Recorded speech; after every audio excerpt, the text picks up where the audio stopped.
Hi friends, నేను మీ doctor జంగం Vishwanath, psychology మరియు PIE ఫ్యాకల్టీని. అంతేగాక మీకు ఇష్టమైన శ్రీ విద్యా పబ్లికేషన్ పుస్తక రచయితను.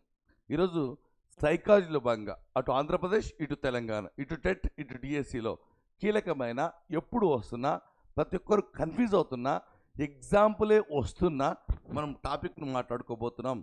అదే అభ్యసన బదలాయింపు. అభ్యసన బదలాయింపులో చాలామంది ఎగ్జాంపుల్స్ నేర్చుకుంటారు, బదలాయింపు రకాలు నేర్చుకుంటారు. కానీ దానికంటే ముందు ఉన్న ఇంట్రడక్షన్ పార్ట్ పైన, ఎవరికి తెలియని పాయింట్స్ పైన పరీక్షలో ఎగ్జామ్లో ప్రశ్నలు వస్తున్నాయి. చాలామంది చేయలేకపోతున్నారు. ఇలా ఒక్కొక్కటి మార్కులు పోగొట్టుకుంటూ పోతే అటు టెట్లో మార్కులు తక్కువ వచ్చి క్వాలిఫై కాకపోగా డిఎస్సికి చాలా ఎఫెక్ట్ పడుతుంది. మరొక విషయం మీకు అందరికీ తెలుసు, టెట్ సంబంధించి మార్కెట్లో మన పుస్తకం అటు తెలంగాణకు, ఇటు ఆంధ్రప్రదేశ్కు సిద్ధంగా ఉంది. మరొక విషయం మీకు అందరికీ తెలుసు, ఆల్రెడీ మన పుస్తకం మార్కెట్లో ఉంది. కొత్త టాపిక్లో ఏమైనా ఆడైతే మనం ఆ కోర్సులో భాగంగా ఉచితంగా మనం పీడిఎఫ్ పెట్టడం జరుగుతుంది. మరి అంతేకాకుండా అతి త్వరలో పేపర్ 1 వాళ్ళకు, పేపర్ 2 వాళ్ళకు సపరేట్గా క్లాసులు పెట్టడం జరిగింది. మరియు అతి త్వరలో సిలబస్ ప్రకారం మరి ముఖ్యంగా ఆంధ్రప్రదేశ్ వారికి లైవ్ క్లాసులు ఉంటాయి. ఎవరైనా క్లాసులు తీసుకుంటే వెంటనే యాడ్ అయినటువంటి పాయింట్లను మనం అదనంగా పెట్టడం జరిగింది. ఈ యొక్క టెట్ డిఎస్సికి సంబంధించి మన యాప్ ఓపెన్ చేయండి, క్లాసులు వినండి. రికార్డింగ్ క్లాసులు ఉంటాయి, ఆల్రెడీ గతంలో తీసుకున్న లైవ్ క్లాసులు, రివిజన్ క్లాసులు ఉంటాయి. మళ్ళీ లైవ్లోకి వస్తాం, రివిజన్ క్లాసులు ఉంటాయి. మీకు 30కి 30 మార్కులు సిలబస్ ఆధారంగా తెప్పించే పూచి మాది. సొంత ప్రయోగాలు, కొత్త పుస్తకాలు, అన్ని పుస్తకాలు చదివే ప్రయత్నం చేయకండి. సైకాలజీని పూర్తిగా మాపై వదిలేయండి. అది ప్రభుత్వ టీచర్లైనా, కాబోతున్న ప్రభుత్వ టీచర్లైనా సరే గత విజయాన్ని దృష్టిలో పెట్టుకోండి. సొంత అనుభవాన్ని ఉపయోగించి చదువుకోకండి. ఈ సబ్జెక్ట్ మిమ్మల్ని భయపెడుతుంది కాబట్టి 30కి 30 మార్కులు మాకు వదిలేయండి. మేము చెప్పింది ఫాలో కండి. అతి త్వరలో లైవ్ క్లాస్ ఉంటాయి. మరి ముఖ్యంగా మొదటగా ఆంధ్రప్రదేశ్ వారికి ఉంటాయి. సిలబస్ ప్రకారం పేపర్ 2, పేపర్ 1 వారికి సపరేట్గా క్లాసులు ఉంటాయి. మరియు తెలంగాణ వారికి ఒక టైంలో లైవ్ క్లాసులు ఉంటాయి. కాబట్టి మీరు చేయవలసిందల్లా వెంటనే మన యాప్ను డౌన్లోడ్ చేసుకొని క్లాసులు వినండి. సపరేట్గా తెలంగాణ వారికి కోర్సు ఉంది, ఆంధ్రప్రదేశ్ వారికి కోర్సు ఉంది.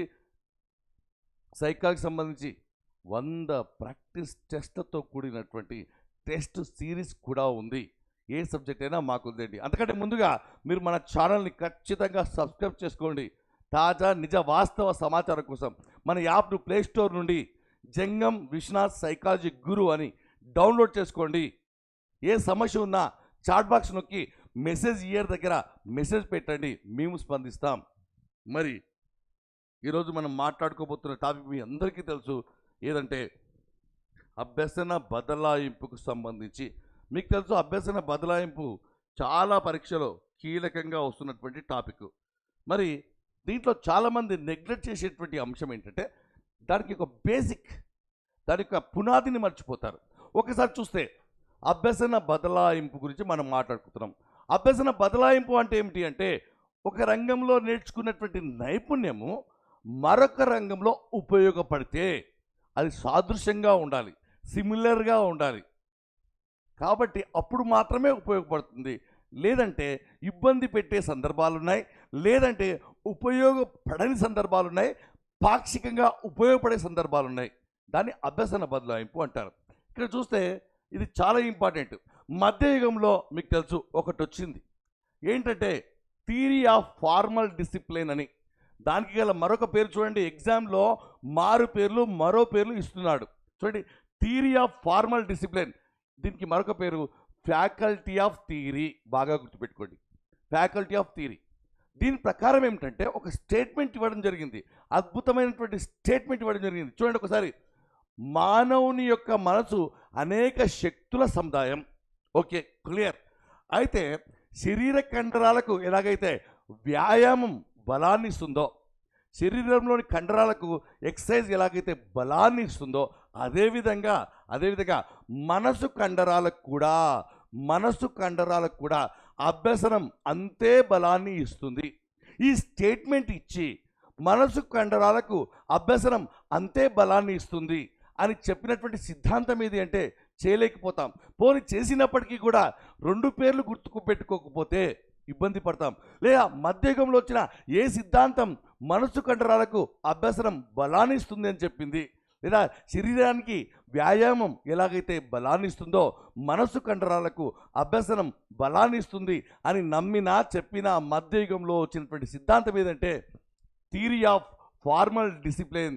దానికి గల మరొక పేరు ఫ్యాకల్టీ ఆఫ్ థియరీ అని గుర్తుపెట్టుకోవాలి ఖచ్చితంగా. మరియు నిర్వచనాలు చూస్తే గత డిఎస్సిలో, గత టెట్లో ఈ సబ్జెక్ట్ పైన అద్భుతమైన నిర్వచనాలు ఎగ్జామ్లో వస్తున్నాయి. ప్రతి పుస్తకాన్ని పరిగణలోకి తీసుకుంటున్నారు. సైకాలజీ సంబంధించి అటు ఆంధ్రప్రదేశ్లో 7 పుస్తకాలు ఉన్నాయి, తెలంగాణలో 4 పుస్తకాలు ఉన్నాయి. అవన్నీ మీరు చదవాల్సిన పర్లేదు, మేము చదివేశాం, మీరు వినాలి, ఒకసారి చదవాలి. అది మరి చూడండి, క్రో అండ్ క్రో నిర్వచనం. ఒక స్టేట్మెంట్ ఇచ్చే నిర్వచనం అడిగినప్పుడు గుర్తు పట్టగలగాలి, ఎందుకంటే అన్నీ సిమిలర్గా ఉంటాయి కాబట్టి. ఒక రంగంలో ఏర్పడిన ఆలోచనలు, అలవాట్లు, నైపుణ్యాలు వేరొక రంగం అభ్యసనానికి తీసుకెళ్లడమే బదలాయింపు. చూడండి, ఒక రంగంలో ఏర్పడిన ఆలోచనలు, అలవాట్లు మరియు నైపుణ్యం వేరొక రంగం అభ్యసనానికి తీసుకెళ్లడమే. అంటే మీరు గుర్తుపెట్టుకోవాలి, క్రో అండ్ క్రో అనగానే ఆలోచన, అలవాటు, నైపుణ్యము, ఈ 3 పదాలుంటే క్రో అండ్ క్రో అని గుర్తుపెట్టుకోవాలి. మరి నెక్స్ట్ పాయింట్ చూడండి, బదలాయింపు అనగా ఒక స్థితిలో జరిగిన అభ్యసనం కొత్త సందర్భంలో పూర్తిగా కానీ పాక్షికంగా కానీ ఉపయోగపడితే అక్కడ అభ్యసన బదలాయింపు జరిగింది అని చెప్పవచ్చు. అని చెప్పింది ఎవరై అంటే గారెట్. పూర్తిగా కానీ పాక్షికంగా కానీ. కాబట్టి గుర్తుపెట్టుకోండి, అంటే సింపుల్గా గుర్తుపెట్టుకోండి, దృష్టిలోపం వచ్చినప్పుడు, అది పూర్తిగా దృష్టిలోపం వచ్చినా పాక్షికంగా వచ్చినా మనం క్యారెట్ తింటాము అని గుర్తుపెట్టుకోండి దయచేసి. గారెట్ అంటే పాక్షికంగా కానీ పూర్తిగా కానీ అని గుర్తుపెట్టుకోవాలి.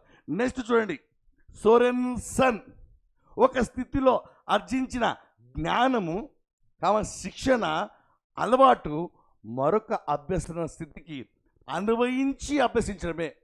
అన్వయించడం అంటే ఉపయోగించడం, అంటే నేర్చుకున్న విషయాన్ని ఇంకో దగ్గర ఉపయోగించడమే అభ్యసన బదలాయింపు అన్నది ఎవరంటే సోరెన్సన్. సోరెన్సన్ అనగానే అప్లికేషన్.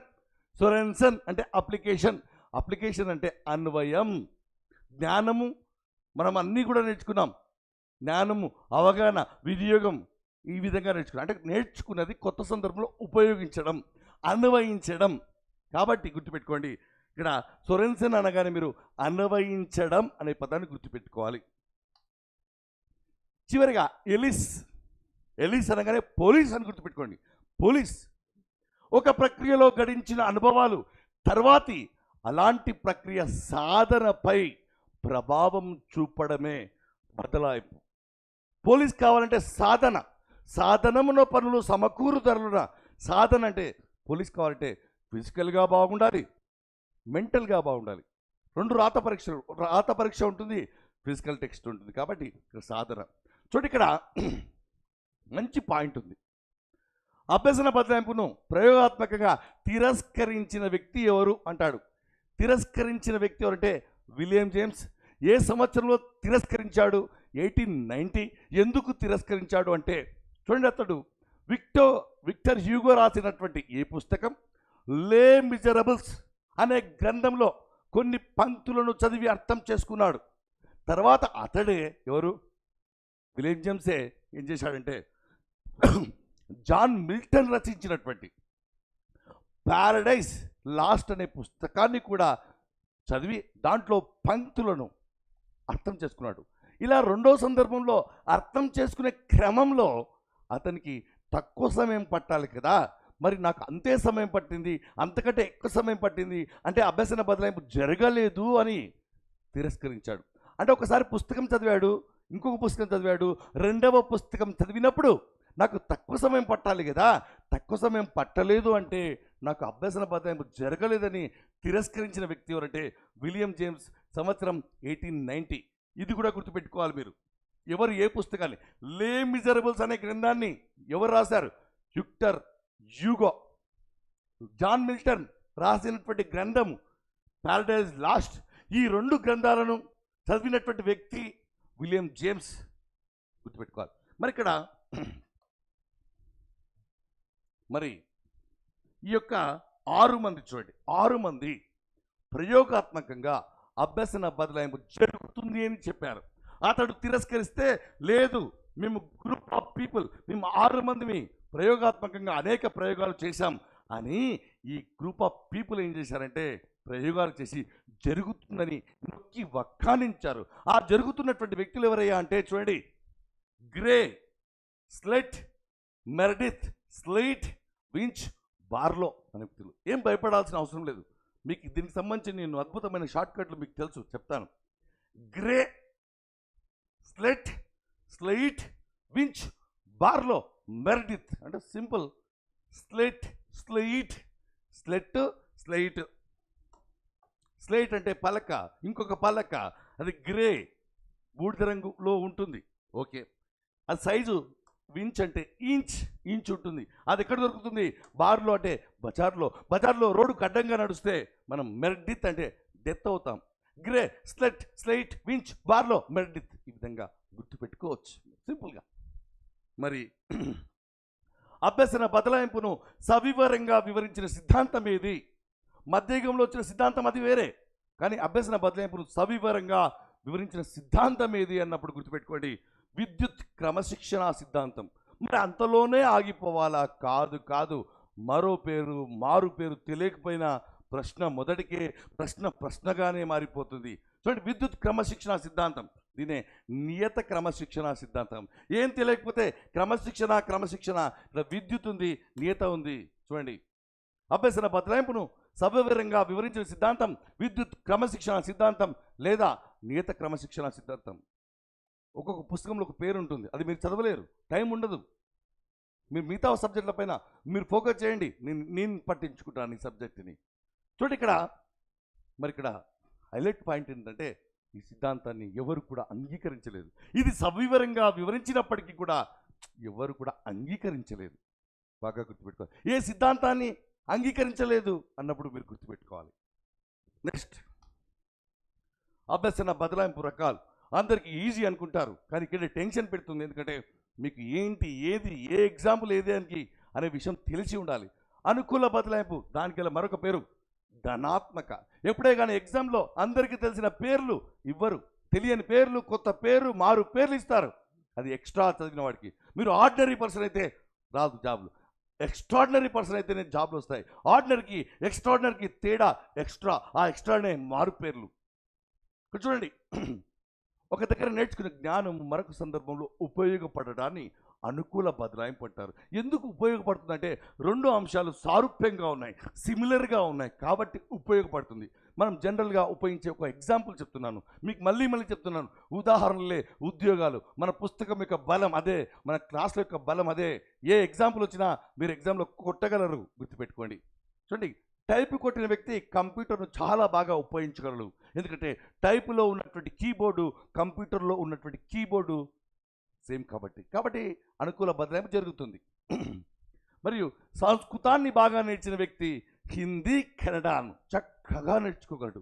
అవును, హిందీ, కన్నడ అనేటువంటిది సంస్కృతం నుంచి వచ్చింది అనే విషయం మీకు తెలియాలంటే పుస్తకాన్ని చదవాలి, క్లాసులు వినాలి. సంస్కృతం బాగా నేర్చుకునే వ్యక్తి హిందీ, కన్నడను అద్భుతంగా మాట్లాడగలడు. బాగా గుర్తుపెట్టుకోవాలి. కానిస్టేబుల్కు సిద్ధమైన వ్యక్తి సబ్ ఇన్స్పెక్టర్కి ఈజీగా సిద్ధం కాగలడు. ఎందుకంటే అక్కడ రన్నింగ్ ఉంటుంది, పరుగు పందెం ఉంటుంది, ఫిజికల్ టెస్టులు ఉంటాయి. సేమ్ సబ్ ఇన్స్పెక్టర్లో కూడా అవే ఉంటాయి, స్టాండర్డ్ వేరే పరీక్షలో. మరి వాక్యాన్ని చదవడం నేర్చుకున్నాడు ఒక విద్యార్థి. Walk WALK walk. Next talk అని చదవడం నేర్చుకోవడంలో, టాక్ అని భయపడతారు మీరు. అయ్యో వాక్ టాక్ రెండు సిమిలర్గా పదాలు ఒకే అర్థాన్ని, ఒకే శబ్దాన్ని ఇస్తున్నాయి కాబట్టి ఖచ్చితంగా ఇది అనుకూల బదలాయింపే. ఇంగ్లీష్ ఇచ్చేసరికి మీరు ఖచ్చితంగా ప్రతికూల బదలాయింపేమో అనుకుంటారు. కాదు. Walk, talk. చూడండి, క్యాట్, ర్యాట్. మొదటిది క్యాట్ అన్నాడు, తర్వాత ర్యాట్ అన్నాడు. రెండిట్లో శబ్దంలో తేడా లేదు కాబట్టి అనుకూల బదలాయింపు. మరి ఇక్కడ చూస్తే డజన్కి బహువచనం డజనే. అవును, డజన్కి బహువచనం డజనే. ఇది నేర్చుకున్నాడు ఒక విద్యార్థి. తర్వాత హెయిర్ వెంట్రుకలు. హెయిర్కి బహువచనం కూడా హెయిర్ అంటున్నాడు. కరెక్టేనా కాదా? అంటే మొదట నేర్చుకున్నది రెండో సందర్భంలో ఉపయోగపడాలి. పడింది 100%. హెయిర్కి బహువచనం హెయిరే అనే విషయం మనకు తెలిసి ఉండాలి. కాబట్టి అనుకూల బదలాయింపు. నెక్స్ట్ ఆడియన్స్కి బహువచనం ఆడియన్స్. ఆడియన్సెస్ కాదు, ఆడియన్సే. హెయిర్కి బహువచనం హెయిర్స్ కాదు, హెయిరే. కాబట్టి ఓకే, అనుకూల బదలాయింపు. ఆడియన్స్కి బహువచనం ఆడియన్స్ అని నేర్చుకున్నాను. తర్వాత నేను స్టిమ్యులస్కి బహువచనం స్టిమ్యులసే నేర్చుకున్నాను. స్టిమ్యులస్కు బహువచనం స్టిమ్యులసెస్ కాదు, స్టిమ్యులసే. ఉద్దీపనకు బహువచనం ఉద్దీపనలు ఉండదు, ఉద్దీపననే ఉంటుంది. కాబట్టి ఇక్కడ స్టిమ్యులస్ అంటే ఉద్దీపన. కాబట్టి ఇది అనుకూల బదలాయింపు. నేర్చుకున్న జ్ఞానం నెక్స్ట్ సందర్భంలో ఉపయోగపడింది. కాబట్టి నెక్స్ట్ ఎగ్జామ్లో రెగ్యులర్గా వస్తున్నా, కన్ఫ్యూజ్ అవుతున్నా, మీకు తెలియని పాయింట్ మనం మాట్లాడుకోబోతున్నాం. అదే ప్రతికూల బదలాయింపు. దాన్నే వ్యతిరేక బదలాయింపు అంటారు. దాన్నే రుణాత్మక బదలాయింపు అంటారు. కంటెంట్ అందరూ నేర్చుకుంటారు, కానీ ఎక్స్ట్రా మ్యాటర్ నేర్చుకోవాలి. అన్ని పుస్తకాలను అవపోసన పట్టాలి. ఆ అవపోసన పట్టడం మా బాధ్యత. చదివితే సంపూర్ణంగా చదవాలి, అది మా బాధ్యత. చూడండి, ఒక దగ్గర నేర్చుకున్న జ్ఞానము మరొక సందర్భంలో ఇబ్బంది పెట్టింది, బాధ పెట్టింది, కన్ఫ్యూజ్ చేసింది, నేర్చుకోనివ్వట్లేదు అంటే దాన్ని వ్యతిరేక బదలాయింపు అంటారు. చూడండి ఒకసారి, పియూటి ఇక్కడ బాగా బియూటి పియూటి పుట్ అని చదవడం నేర్చుకున్నాను. PUT put. మరి మీరు ఇమ్మీడియట్గా పుట్టు బట్టు అంటారు. కాదు కాదు, ఇక్కడే ఆగాలి. పియూటి పుట్ అన్నప్పుడు వీటిని బుట్ అంటారు మీరు, కానీ యాక్చువల్గా ఏమనాలి? బట్ అనాలి. కానీ గతంలో ఏమని పిలిచారు? PUT put. కాబట్టి బ్యూటీ అంటే కూడా బుట్ అని అనాలి. యాక్చువల్గా అంటారు కాబట్టి, అనాల్సిందే. కాబట్టి ఆ అభ్యాసం ఇబ్బంది పెట్టింది. మీరేమంటే పుట్టు బట్టు, కాబట్టి అనుకూల బదలాయింపు అంటారు. కానీ పుట్టును పియూటీ ఉన్నప్పుడు పుట్ అన్నారు, కాబట్టి బ్యూటీని కూడా బుట్ అంటారు. కాబట్టి అది వ్యతిరేక బదలాయింపు. చూడండి ఒకసారి, ఎన్యూటీ ఉన్నప్పుడు మీరు నట్ అనరు, నుట్ అంటారు. కాబట్టే ఈ ప్రశ్న ఎగ్జామ్లో వస్తుంది. పియూటీ పుట్ అన్నప్పుడు బ్యూటీని బుట్ అని చదవాలి, ఎన్యూటీని నుట్ అని చదవాలి. మీరు ఎగ్జామ్లో కరెక్ట్గా చదివితే కూడా మార్కులు పోతాయి. కాబట్టి ఇది వ్యతిరేక బదలాయింపు. షటిల్ కాక్ ఆడడం నేర్చుకున్నాను నేను. నెక్స్ట్ చూడండి, ఇక్కడ బ్యాడ్మింటన్ కింద ఉంటుంది, షటిల్ కాక్ పైన ఉంటుంది. అలాంటి సందర్భంలో జరిగే బదలాయింపు ఏంటంటే వ్యతిరేక బదలాయింపు. కన్ఫ్యూజ్ అవుతున్నాం, ఆటంకి, అవరోధం, అడ్డంకి. కాబట్టి ఈ విషయం మీకు తెలిసి ఉండాలి. షటిల్ కాక్ టు బ్యాడ్మింటన్ అనేటువంటిది బాగా గుర్తుపెట్టుకోండి. ఇది వ్యతిరేక బదలాయింపు. బుక్కు బహువచనం బుక్స్ అని నేర్చుకున్నాను నేను, కానీ ఫుడ్కి బహువచనం కూడా నేనేమంటున్నా అంటే ఫుడ్స్ అంటున్నాను. అది తప్పు. కానీ నేనేమనాలి? ఫీట్ అనాలి. అదేవిధంగా చైల్డ్కి బహువచనం చైల్డ్స్ కాదు, చిల్డ్రన్ అనాలి. అదేవిధంగా టూత్కి బహువచనం నేను టూత్స్ అంటున్నాను, ఇది తప్పు. ఏమనాలి? టీత్ అనాలి. ఆ విషయం మీకు తెలిసి ఉండాలి ఇంగ్లీష్లో. మౌస్కి బహువచనం మైస్ అని కాక నేను మౌసెస్ అంటున్నాను. రేపు ఎగ్జామ్లో ఇది అంటున్నాడు. పెన్నుకు బహువచనం పెన్స్ అని నేర్చుకున్న విద్యార్థి మౌస్కు బహువచనం మౌసెస్ అంటున్నాడు. అనుకూలనా ప్రతికూలన అంటే అనుకూల కాదు, ప్రతికూల. మౌస్కు బహువచనం మైస్ అనే విషయం మీకు తెలిసి ఉండాలి. కాబట్టి షీప్కు బహువచనం షీపే, కానీ మనం షీప్స్ అంటున్నాం. కాబట్టి ప్రతికూల బదలాయింపు. మరియు ఇండియాలో కారు నడిపిన వ్యక్తి అమెరికాలో కారు నడపడం, లేదా అమెరికాలో కారు నడిపిన వ్యక్తి ఇండియాలో కారు నడపడం. ఇండియాలో కార్ స్టీరింగ్ రైట్ సైడ్ ఉంటే అమెరికాలో లెఫ్ట్ సైడ్ ఉంటుంది. ఇండియాలో మనం లెఫ్ట్ సైడ్ పోతే అమెరికాలో రైట్ సైడ్ పోతారు. అలాంటి సందర్భంలో అమెరికాలో ఉన్నటువంటి వ్యక్తి తెలియకుండానే రోడ్డుకు రైట్ వైపు వెళ్తుంటాడు, కన్ఫ్యూజ్ అవుతుంటారు. కాబట్టి ఇది కూడా ప్రతికూల బదలాయింపు. సింపుల్. మ్యాన్కి బహువచనం మెన్, ఫిష్కి బహువచనం ఫిషెస్ కాదు, ఫిష్. సీజర్స్కి బహువచనం సీజర్సెస్ కాదు, సీజర్స్. ఈ విషయం తెలిసి ఉండాలి మీకు. మరి వ్యతిరేక బదలాయింపు గల మరొక పేరు చూడండి, దీన్నే అలవాట్లో పొరపాటు అంటారు. అలవాట్లో పొరపాటు. బుక్కు బహువచనం బుక్స్ కాబట్టి మౌజుకు బహువచనం మైస్ అని కాక మౌసెస్ అంటున్నాం. కాబట్టి దీన్నే ఏమంటారు? అలవాట్లో పొరపాటు కల బదలాయింపు అంటారు. శూన్య బదలాయింపు మరొక పేరు. పెరుగుదల తరుగుదల లేని బదలాయింపు. మీరు బాగా గుర్తుపెట్టుకోవాలి. ఏంటయ్యా అంటే రెండు అంశాల మధ్య ఎలాంటి ఇబ్బంది, ఉపయోగము, సంబంధము లేకపోతే దాన్ని శూన్య బదలాయింపు. Simple logic. చూడండి, ఇక్కడ క్రికెట్ బాగా ఆడతాడు సచిన్, కానీ చదువులో రాణించకపోవడం సంబంధం లేదు. నెక్స్ట్, ఇంగ్లీష్లో నాకు బాగా నైపుణ్యం ఉంది, కానీ ఈత ఇంగ్లీషు బాగా నేర్చుకున్నాను కాబట్టి దూకగానే ఈత బాగా కుడతానా? కాదు కాదు, నీళ్ళు మింగి శవమైపోతాం. ఇంగ్లీష్కు ఈతకు సంబంధం లేదు. అదేవిధంగా పాటలు పాడడం, ఆటలు ఆడడం. పాటలు బాగా పాడే లతా మంగేశ్వర్ ఆటలు కూడా బాగా ఆడుతుందా? లేదు, సంబంధం లేదు. దానికి దీనికి సంబంధం లేదు. కాబట్టే శూన్య బదలాయింపు. చూడండి, నాకు కార్పెంటర్ పని బాగా వడ్రంగి బాగా వచ్చు, అలానే ఎలక్ట్రీషియన్ కూడా బాగా చేస్తానా? నేను సైకాలజీ బాగా చెప్పగలను, అలాంటి మ్యాథ్స్ బాగా చెప్పగలనా? సంబంధం లేదు, ఉపయోగపడదు, ఆటంకి కూడా ఉండకూడదు సుమా. కాబట్టి దీన్ని శూన్య బదలాయింపు అంటారు.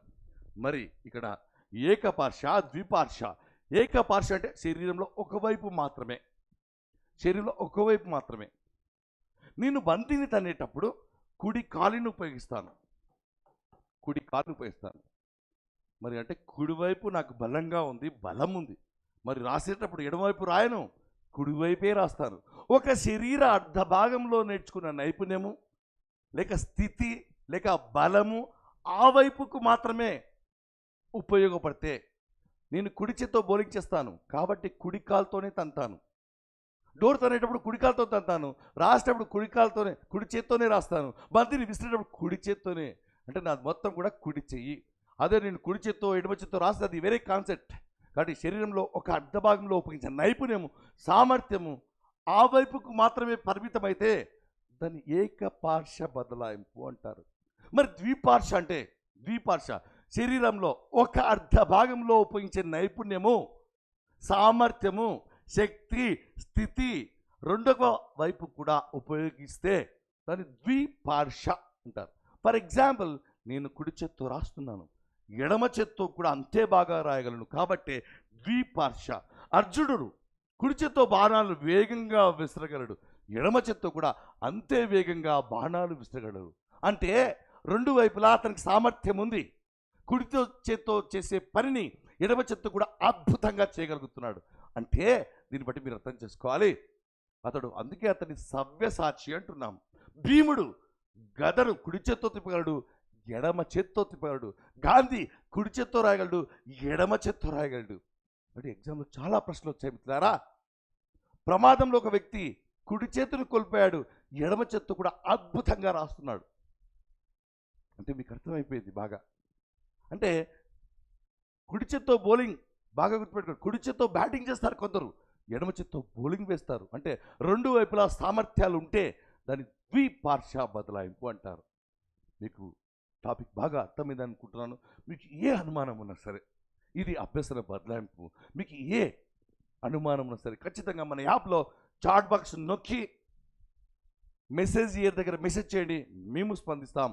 మీకు ఏ అనుమానం ఉన్నా సరే మీరు ఖచ్చితంగా క్లాసులు వినండి. సిలబస్ ప్రకారం, పద్ధతి ప్రకారం, టాపిక్ వైజ్గా టాపిక్లు, వెంటనే టెస్టులు మన పుస్తకం ముందు పెట్టుకోండి. ఒక్కసారి వినండి చాలు, అద్భుతమైన ఫలితాలు ఉంటాయి. మళ్ళీ చదవాల్సిన అవసరం లేదు. సబ్జెక్ట్ పైన గ్రిప్ వస్తుంది, క్వాలిఫై కాదు టాప్లో ఉంటారు. All the best.